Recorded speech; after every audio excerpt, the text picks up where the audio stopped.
Hi everyone! Have you ever captured a beautiful moment only to find it was blurry? Watch this! In this video, I'll show you how to remove blur from your videos using AVCLabs Video Enhancer AI. Let's dive in!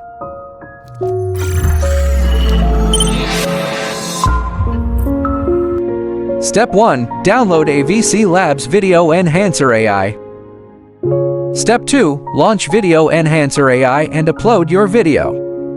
Step 3. Select preset. You can choose one of the ready-made presets or save your current settings as a new preset. We can see the output size here and activate the features with the Ultra model. Step 4. Adjust the video settings according to your preferences by clicking on the Video Settings button. This will allow you to customize aspects such as brightness, saturation, contrast, and sharpen to achieve your desired video output. And the Preview feature allows you to have a side-by-side preview. Let's see the difference.